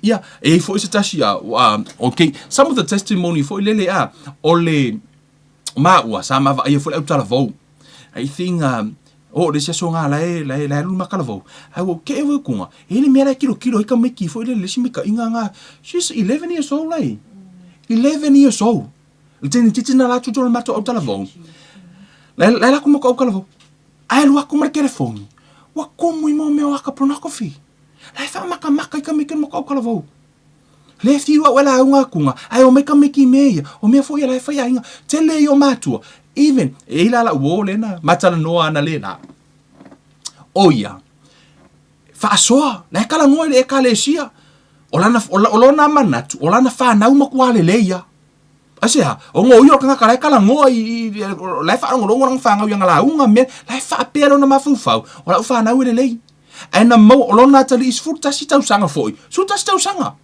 something with 11 years old suta si tau sanga mo ana no to lua la ma ko fa ko ale ya kala nga ya asia ona ele o tao fia le alu watu me to tonu lo fale me ye fai tangata lenga o lai available mo lai ma fai no ye le fa na me la na le talu sanga tuai tatu nga lu fa tasi le o mo sa unia le nei vaenga e pui ai fo I matelelo na sao mo lo si la fia wa lava po fen me ke felwa ai ala te lo to tono lo fale o la wa pui lo fale mai lea mai mele anga ino atu ele o wa ita meti uta ilima tausanga o la maka di YouTube man tu fo YouTube la maka la ko no la ko YouTube ai pop up foi mo ata mo mele anga ia wa uma foi na file features na this is one of the amazing thing le for il system lo uma na mato fatino ina o nga va ko lunga le system le o nga lulu e le team e afoi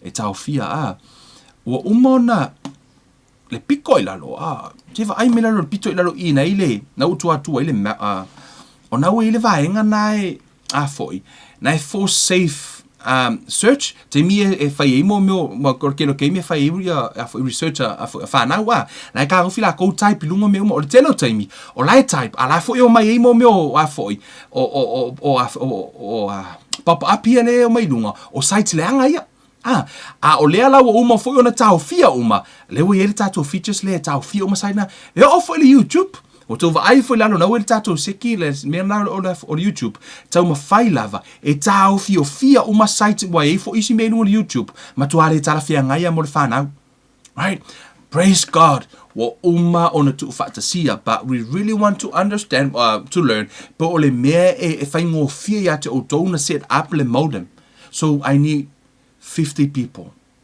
o le tau e tahua i le tau ngā luenga ona e mana o mia ona o te iloa e a fwino ni mea le mwhaino mātou whaia le mwhaino mātou whaia ni mea lea e au noa mara tō lango mo le sile fia na o lunga lava le tātou KLM le tātou ainga le ua wha iloa ile mea nei e le i whasalau e sis company e le i whasalau nisi o tau tangata mua o leo le a subscribe i le tātou mta upu lea puipuinga praise God amen mo o whamanianga me le tua amen so le ko yo blessa I'm blessed because o tau e blessed te loa a o le tatou wo e kapungi uma wa so sesi lavo tatou ke loa a ona e alu ese mai lo fale o le ala me fai mua e kango loka lo fale ese a e te musu e alu watu senga oi to tonu lo fale mena lenga e kango loka lo fale right fa pena fo ila a o ina e alu ese mai lo fale o la e te loa o la modem lai le fale o la wa puipuia wa protect le mod wa le o toyo mai site le anga ia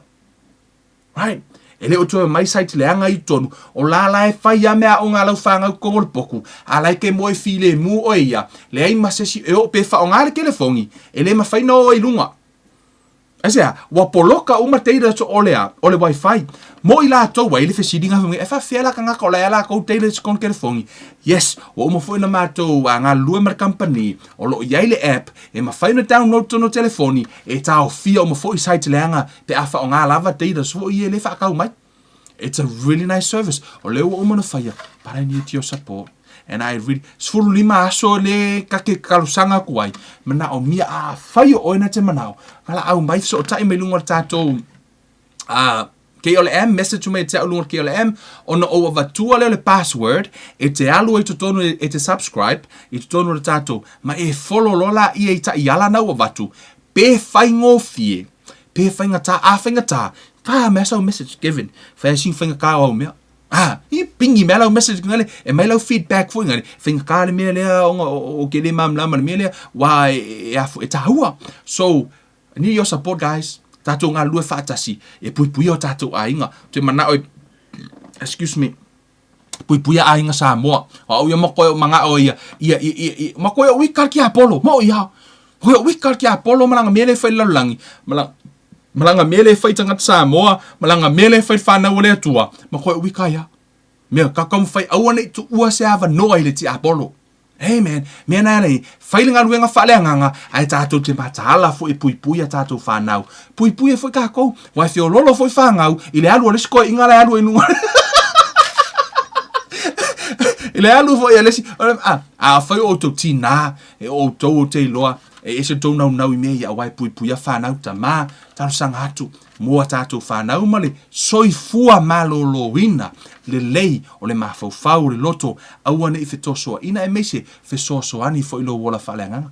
Praise God, whaftai lea tua wa havanoa, mo nei avanoa o ma fai ona fatino ina le nei au nanga I'm so looking forward to it le fo set up by system nei fo ainga o la o ini si ainga o la o level na la to fa nga sa testai la fa nga te minei man ia le tua ia ai mana o mia ia on so tai mila i lungo tato KLM ia se to nga lue ma to fu ma team e to e po le si le mele ia no ai tu ina atu e o atu po le masina fo ia no tu ina atu lo la i tato o nanga mo Australia fa ata se fo i ma oi America fo fia lava pa o le mea set apelta ai fia mana o mia tato limas fulia o tau tangata mua o le afa o ngai no o tau fu tangata mua o le wa fa longo le kakopolo keki le amen o mea ngā wako o blessa ia ono le KLM family le ainga mua le o blessing sa fa muniana me le tua a o nga favor tato e le tua e kakala e le tua va ngoa fa pea Amen. Pe ha unga whaamanguia le atua ia te tātou. So, hey guys, awala nei MCA, if so tai mai, ia pole ale le tūlanga pe te nau i le lafo i le mele nei, so tai mai na o i la tau lava i nei Manukau District, e la vea tuai, to e whamanatu atu, e la vea ai le vahenga leo whea, o Tara, Papa Toi Toi, ia latu i ngai Mahangele, ia whaasolo tina i Glen Innes, Howard, ia marituna, ia peore i tūna le kaulakalaka fo i le lai tatala atu mo tātou teimi nei, iai se whesosoani, e mana o mia se whesosoani ki o whainga kā, ia ona e wheso taila i tātou contact, umalawa i lunga tātou website, bea umona e log in, e te follow lava, ona e wheso tai me lea mātou i telefoni o lo i lunga, i ona mātou watu la ia, o ke adu aku lele, mea ngalinga whaalaka mai ngei le mele ka kinga fwai, ha e vili, o adu watu le lo whale, whaile tātou appointment, e set up lau system, set up le lei lava, ma wso swani, a iei se mea mana o mia, ia olo iei lau whai ngā luenga le temi nei, o ila le mākou ki kau leone fwai mākou le team fwai lele, ia le whainga o le process fwai lele, o laua le lei, ai pe hale mako ngā lue wa lele i testinga wae, ele i testinga si mako, po le ale vave o la unga yoi ke minge i lo waswa ku ngai sere kilo fale ia o koe sa wai pa man wa umana test le tatou system everything wa umana ato toa ai mana o mia le to a lima sfuro tatou ono lo ia ini so ai inga e tatau ona fatau no ina ai le i tu ina hatu tatou o nanga so fa manuele tu ia te o to sa mo ia o se vaenga na no fia tanoa tuai ia wa lava ia soifua le leo stato tunu ai ole tau mawhai se wha atara noanga ma nisi a masui fo ina tu whaatasia le prokalami nei ma tātou website ole a wha apio na wha matara le tele o vaenga tā ua olo i tutono le prokalami le nei ia ole a o whai se wha atara noanga i lunga le tātou prokalami nei i se taimi ia pe a ona wha atara ina vaenga nei so au nei ngalo na su lima aso free ia le trials le nei umaro su lima aso whato a mawhai ona tipi le ia le tupele le whaongaina ia ai whaongaina o le service ma mene nei ia o le tau mawhainga le nā sa tau mawhai ai ina ia mawhai o nā puipuia mea leanga ia whai o na watoa tele i tono New Zealand wa whaamawina le pito i sili o na mawalungo le numera o ila tau wa whaongaina le internet tonu fo o fale peitai e le o mawhai o na puipuia now hey man, there's no excuse. O leo wa iai le tātou system o umona whai pui alo ainga. Pui en mako fale. Hey man, pui e foi fale o to tele, pui kako umalava. La pui a pe a whai e te langolango mai. Ia, ma tu foi se sao ta ua molo ainga. Hey man, whamanuia tua ia te o tau sa moa ia ole. Tulanga na wel tātou prokalami nei fiafia o se vaenga nana o tano tuai ia ma whailua tu fo il tātou se o se whaamanuianga lea mo au ma tātou ainga ia ma ainga ia ke riso wa ia ile mea puipuia to tonu o tātou mota malawa whaamanuia lea tua ia te o tau whaamanuia lea tua i la sanga o neiva yaso tātou whailoa i lea fiafia la stofi to so ino tātou prokalami te talo fo i mo tonu wa whaamanuia lea tua i lo loto a omi o te apolo neiva yaso ma aile upe tau talai asea ono o lea tua e ngā lue lea tua e tusa mau upu. Whaamanuia lea tua ia te o tau Samoa ono suafo Yesu o Kevin Uruiva nei a lofa tele mo oe hea tātou toi whailo hae wha soifua ia e manuia soifua.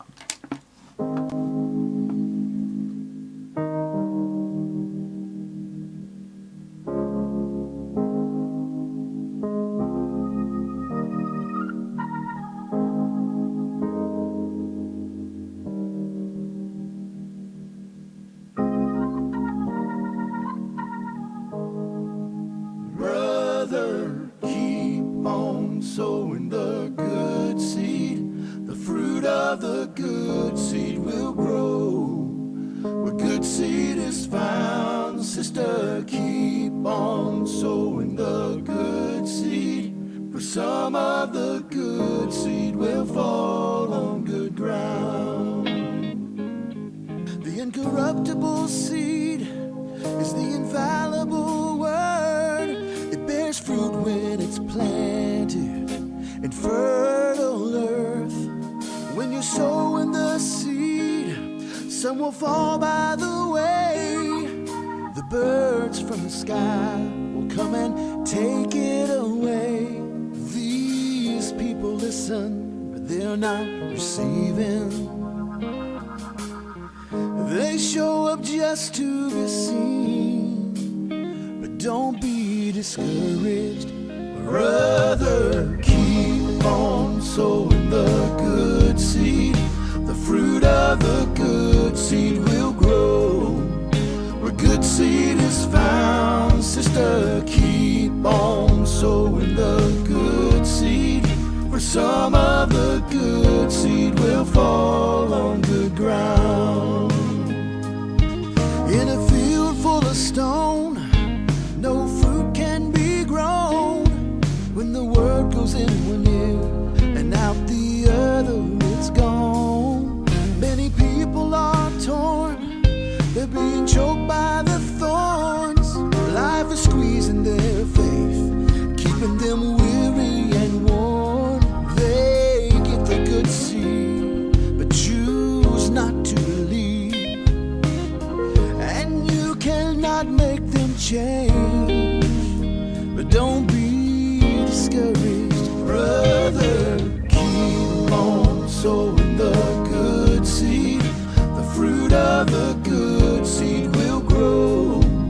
Where good seed is found, sister, keep on sowing the good seed. For some of the good seed will fall on good ground.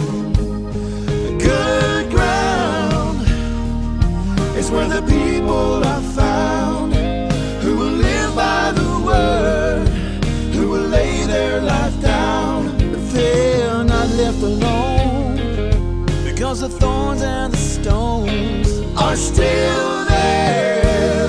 But they don't care, brother. Keep on sowing the good seed. The fruit of the good seed will grow. Where the good seed is found, sister, keep on sowing the good seed. For some of the good seed will fall on the ground. Brother, keep on sowing the good seed. The fruit of the good seed will grow. Where the good seed is found, sister, keep on sowing the good seed. For some of the good seed will fall on good ground. For some of the good seed will fall on good ground.